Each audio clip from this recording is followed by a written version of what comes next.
ಎಲ್ಲರಿಗೂ ನಮಸ್ಕಾರ bus welcome back to ಸಾಕ ಸ್ಟೋರೀಸ್ ಆರ್ ಸಿ ಬಿ 18 ವರ್ಷ ಆದಮೇಲೆ ಟ್ರೋಫಿನ ಗೆಲ್ತಾ ಇದ್ದಂಗೆ ಒಂದು ವಾರ ಆದಮೇಲೆ ಕೂಡ ಸೌಂಡ್ ಮಾಡ್ತಿದೆ ನಮ್ಮ ಆರ್ ಸಿ ಬಿ ಈ ಥರ ಸೌಂಡ್ ಮಾಡುತ್ತೆ ಅಂತ ಅಂದ್ಕೊಂಡಿರಲಿಲ್ಲ.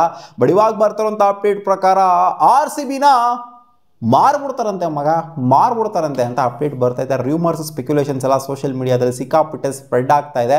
But not officially confirm date R C B ಅವರೆಲ್ಲೋ ಬಂದ್ಬಿಟ್ಟು ನಾವು ಮಾರ್ತಾ ಇದ್ದೀವಿ ಅಂತ ಈಚೆ ಕಡೆ ಹೇಳಿಲ್ಲ. But as per the reports inside information ಪ್ರಕಾರ ಆರ್ ಸಿ ಬಿ ಮಾರದಕ್ಕೋಸ್ಕರ ನೋಡ್ತಾ ಇದ್ದಾರಂತೆ. ಆರ್ ಸಿ ಬಿನೇ ಹೆಂಗೂರು ಮಾರ್ತಾರೆ ಅಂದರೆ ಆರ್ ಸಿ ಬಿಯ ಓನರ್ಸ್ ಇದಾರಲ್ಲ ಗುರು, ಯುನೈಟೆಡ್ ಸ್ಪಿರಿಟ್ಸು. ಸೊ ಇದು ಓನ್ ಮಾಡ್ತಿರೋದು ನಮ್ಮ ಆರ್ ಸಿ ಬಿನ. ಆ್ಯಕ್ಚುಲಿ ಇಂಗ್ಲೀಷ್ ಕಂಪ್ನಿ ಓನ್ ಮಾಡ್ತಾ ಇರೋದು ಡಿಯಾಜಿಯೋ ಅವರು.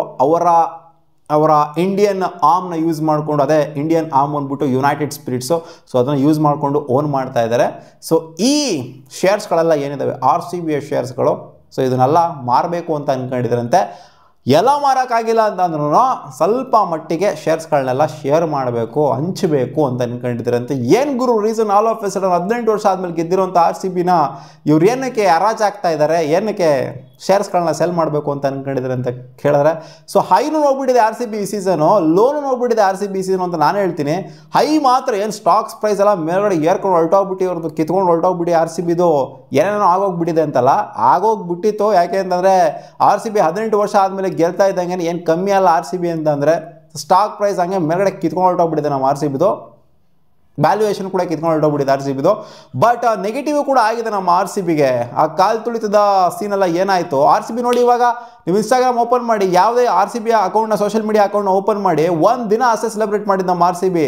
ಆ ಕಾಲು ತುಳಿತ ಆಗ್ತಾ ಇದ್ದಂಗೆ ಒಂದು ಪೋಸ್ಟ್ ಬಂದಿಲ್ಲ ಗುರು. R C B official Instagram account ಎಲ್ಲ ಓಪನ್ ಮಾಡಿ ನೋಡಿ, ಒಂದೇ ಒಂದು ಪೋಸ್ಟ್ನ ಆರ್ ಸಿ ಬಿ ಹಾಕಿಲ್ಲ.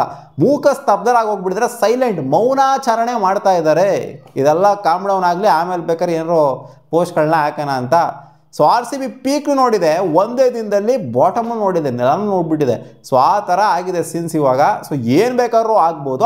ಆ್ಯಂಡ್ ಸ್ವಲ್ಪ ರಿಪೋರ್ಟ್ಸ್ಗಳು ಅದು ಇದು ಎಲ್ಲ ಬಂದಿದೆ, ರೀಸೆಂಟ್ ರಿಪೋರ್ಟ್ಸ್ಗಳು ನೆನ್ನೆ ಮೊನ್ನೆ ಎಲ್ಲ ಬಂದಿದ್ದೇನೋ ಅಂತಂದರೆ ಆರ್ ಸಿ ಬಿನ ಬ್ಯಾನ್ ಮಾಡಿಬಿಡ್ತಾರೆ 1 ವರ್ಷ. ಯಾಕಂತಂದರೆ ಈ ಥರ ಸೀನ್ಗಳೆಲ್ಲ ಮಾಡ್ಕೊಂಡಿರೋದ್ರಿಂದ 11 ಜನ ತೀರ್ಕೊಂಡಿದ್ದಾರೆ. ಸೊ ಇದೆಲ್ಲೂ ಕೂಡ ಆಗಿಲ್ಲ ಕ್ರಿಕೆಟ್ ಹಿಸ್ಟ್ರಿಲಿ. ಸೊ ಈ ಥರ ಆಗಿರೋದ್ರಿಂದ ಇವ್ರಿಗೆ ಪನಿಷ್ಮೆಂಟ್ ಕೊಡಲೇಬೇಕು ಆರ್ ಸಿ ಬಿಗೆ ಅಂತ 1 ವರ್ಷ ಬ್ಯಾನ್ ಮಾಡ್ತಾರೆ. ಅದು ಇದು ಅನ್ನೋ ಥರ ಎಲ್ಲ ಸೀನ್ಗಳೆಲ್ಲ ರೂಮರ್ಸ್ ಅಷ್ಟೇ, ಅದೇನು ಅಫಿಷಿಯಲಿ ಕನ್ಫರ್ಮ್ ಏನಲ್ಲ, ಅಥವಾ ರೂಲ್ಸು ಕೂಡ ಇನ್ನೂ ಬಂದಿಲ್ಲ ಈಚೆಗಡೆ. ಏನಾಗುತ್ತೋ ಗೊತ್ತಿಲ್ಲ, ಯಾಕಂದರೆ ಇನ್ವೆಸ್ಟಿಗೇಷನ್ ಇನ್ನೂ ಪ್ರೋಗ್ರೆಸ್ಸಲ್ಲಿದೆ. ಸೊ ಅದೆಲ್ಲ ಆದ ನಂತರ ಏನಾದರೂ ಆ್ಯಕ್ಷನ್ ತೊಗೊಂಡ್ರೆ, ಆ ಥರ ಏನಾದ್ರು ಆಯಿತು ಅಂತಂದರೆ ಬ್ಯಾನ್ ಆದರೂ ಆಗ್ಬೋದು ಅನ್ನೋ ಥರ ಹರಿದಾಡ್ತಾ ಇದೆ ಅಷ್ಟೇ. ಬಟ್ ಏನು ಬ್ಯಾನ್ಗಿನೆಲ್ಲ ಏನೂ ಆಗಿಲ್ಲ, ಸದ್ಯ ಮಟ್ಟಿಗೆ ಆಗೋದು ಇಲ್ಲ ಅಂತ ಅಂದ್ಕೊಂಡಿದ್ದೀವಿ.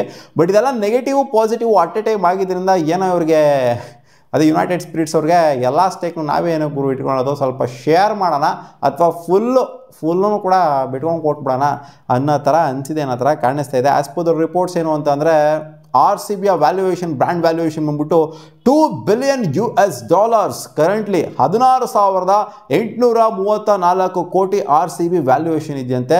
ಗೊತ್ತಿಲ್ಲ ಈ ಪ್ರೈಸ್ಗೆ ಸೆಲ್ ಮಾಡ್ತಾರೋ ಅಥವಾ ಯಾವ ಪ್ರೈಸ್ಗೆ ಸೆಲ್ ಮಾಡ್ತಾರೆ ಅಂತ. ಸೊ ವ್ಯಾಲ್ಯೂಯೇಷನ್ ಬಂದ್ಬಿಟ್ಟು ಇಷ್ಟಿದೆ. ಬಟ್ ಆರ್ ಸಿ ಬಿ ಇನ್ನೂ ಸಿಕ್ಕಾಪಟ್ಟೆ ಬೆಳೆಯೋದು ಇದೆ, ಆಲ್ರೆಡಿ ಬೆಳೆದು ನಿಂತಿದೆ. ಆರ್ ಸಿ ಬಿ ಥರ ಫ್ರ್ಯಾಂಚೈಸ್ ಇಲ್ಲ, ಆರ್ ಸಿ ಬಿ ಫ್ಯಾನ್ಸ್ ಥರ ಫ್ಯಾನ್ಸ್ ಇಲ್ಲ, ಎಲ್ಲರಿಗೂ ಗೊತ್ತಿರುವಂಥ ವಿಚಾರನೆ ಇದು. ಬಟ್ ಈ ಸೀಸನು ಆರ್ ಸಿ ಬಿ ಗೆದ್ದಿದ್ದರಿಂದ ಸಿಕ್ಕಾಪಟ್ಟೆ ಹೈನ ಹೋಗ್ಬಿಟ್ಟಿತ್ತು ನಮ್ಮ ಆರ್ ಸಿ ಬಿ ಆ ಒಂದು ದಿನ. ಬಟ್ ಆಮೇಲೆ ಮತ್ತೆ ಪಾತಾಳನ ನೋಡ್ಬಿಡ್ತು ನಮ್ಮ ಆರ್ ಸಿ ಬಿ. ಏನಕ್ಕೆ ಅಂತಂದರೆ ಆ ಕಾಲು ತುಳಿದ ಸೀನ್ ಆಗಿದ್ದರಿಂದ ಅಷ್ಟೇ, ಬೇರೆ ಏನೂ ಇಲ್ಲ. ಬೇರೆ match related, I P L related ಎಲ್ಲ ಏನೂ ಆಗಿಲ್ಲ. ಈಚೆಗಡೆ ನಾವು ಮಾಡ್ಕೊಂಡಿರೋ ರಿಲೇಟೆಡು ಅದರಿಂದನೇ ಸ್ವಲ್ಪ ಕೆಳಗಡೆ ಬಾಟಮ್ನ ನೋಡಿದ್ದೀವಿ ಅಷ್ಟೇ. ಒಂಥರ ಹಂಗೆ ನೋಡೋಕೆ ಹೋಯ್ತು ಅಂದರೆ ಯುನೈಟೆಡ್ ಸ್ಪಿರಿಟ್ಸ್ ಹತ್ರನೇ ಮುಂಚೆಯಿಂದನೂ ಕೂಡ ಇರೋವಂಥದ್ದು. ವಿಜಯ್ ಮಲ್ಯ ತೊಗೊಂಡ್ರು, ಆಮೇಲೆ ಈ ಕಡೆ ಬಂತು.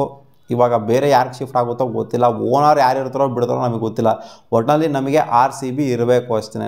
ಆರ್ ಸಿ ಬಿ ಇದ್ದೇ ಇರುತ್ತೆ ಆಬ್ವಿಯಸ್ಲಿ. ಬಟ್ ಇವಾಗ ಪಾಸಿಟಿವ್ ನೆಗೆಟಿವ್ ಅದು ಇದು ಎಲ್ಲ ಆಗ್ತಾ ಇರೋದ್ರಿಂದ ಇವ್ರಿಗೆ ಏನೋ ಸ್ವಲ್ಪ ಶೇರ್ಸ್ಗಳನ್ನ ಶೇರ್ ಮಾಡೋಣ ಅನ್ನೋ ಥರ ಒಂಥರ ಅವ್ರವ್ರಿಗೇನೋ ಅನಿಸಿದೆ ಅಂತ ಕಾಣಿಸುತ್ತೆ. ಅದಕ್ಕೋಸ್ಕರ ಶೇರ್ಸ್ನ ಸ್ವಲ್ಪ ಈಚೆಗಡೆ ಹಾಕೋ ಥರ ಕೊಡೋ ಥರ, ಅಥವಾ ಫುಲ್ಲು ಫ್ರ್ಯಾಂಚೈಸ್ನ ಸೇಲ್ ಮಾಡೋ ಥರ ಅನ್ಕೊತಾ ಇದ್ದಾರೆ ಅಂತ ಕಾಣಿಸ್ತಾ ಇದೆ. ಬಟ್ ನನ್ನ ಪ್ರಕಾರ ಫ್ರ್ಯಾಂಚೈಸ್ನ ಸೇಲ್ ಮಾಡ್ತು ಅಂತಂದರೆ ಅವ್ರಿಗೆ ಲಾಸು ದಡ್ತನ ಅಂತ ಅನ್ಕೊಬೋದು. ಅವ್ರೇನೋ ಅನ್ಕೊಂಬಿಟ್ಟಿದ್ದಾರೆ, 18 ವರ್ಷ ಆದಮೇಲೆ ಗೆದ್ದಿದೆ, ಇವಾಗ ಪೀಕ್ ಹೋಗ್ಬಿಟ್ಟಿದೆ ನಮ್ಮದು ಮಾರ್ಕೆಟೆಲ್ಲ, ಏನೇನೋ ಆಗೋಗ್ಬಿಡುತ್ತೆ, ಅಂದರೆ ಹೆವಿ ಲಾಭ ಮಾಡ್ಕೊಂಬಿಡ್ಬೋದು ಇವಾಗ ಸೇಲ್ ಮಾಡಿಬಿಡ್ತು ಅಂತಂದರೆ. ಆಬ್ವಿಯಸ್ ಲಾಭ ಅಂತೂ ಮಾಡ್ಕೊಬೋದು, ಏನು ನಷ್ಟ ಅಂತೂ ಆಗೋದಿಲ್ಲ. ಇವ್ರು ವಿಜಯ್ ಮಲ್ಯ ತೊಗೊಂಡಾಗ ಎಷ್ಟು ಚೀಪ್ ಪ್ರೈಸ್ಗೆ ತಗೊಂಡಿದ್ದು ನಮ್ಮ ಆರ್ ಸಿ ಬಿನ. ಇವಾಗ ಬೆಳೆದಿರೋ ರೀತಿ 16,000 ಆಲ್ಮೋಸ್ಟ್ 17,000 ಕೋಟಿ ಅಂತಂದರೆ ಅದು ಏನು ಹೇಳೋಕ್ಕಾಗೋದಿಲ್ಲ ಗುರು. ವಿಜಯ್ ಮಲ್ಯ ಅವ್ರು ಮಾಡಿದಂಥ ಸಾಲ ಏನಿದೆ ಅದನ್ನು 3 ಟೈಮ್ ತೀರಿಸ್ಬಿಡ್ಬೋದು ಆರ್ ಸಿ ಬಿಯ ವ್ಯಾಲ್ಯೂಯೇಷನ್.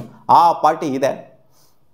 ಸೊ ಗೊತ್ತಿಲ್ಲ ಏನು ಮಾಡ್ತಾರೆ ಅಂತ, ಇನ್ನು ಅಫಿಷಿಯಲ್ ಕನ್ಫರ್ಮೇಷನ್ ಅಂತೂ ಬಂದಿಲ್ಲ. ಸೊ ಜಸ್ಟು ಹರಿದಾಡ್ತಾ ಇದೆ ಅಷ್ಟೇ, ಆರ್ ಸಿ ಬಿ ಮಾರೋಕ್ಕೆ ಓಡಾಡ್ತಾ ಇದೆ ಅಂತ. ನೋಡೋಣ ಇನ್ ಕೇಸ್ ಏನಾದ್ರು ಮಾರಿದ್ರು ಅಂತಂದರೆ ಯಾವ ವ್ಯಾಲ್ಯೂಯೇಷನ್ಗೆ ಮಾರ್ತಾರೆ ಅಂತ. ಮತ್ತೆ ಸಿಗೋಣ ಮುಂದಿನ ವಿಡಿಯೋದಲ್ಲಿ ಗಾಯ್ಸ್. ಬಾ.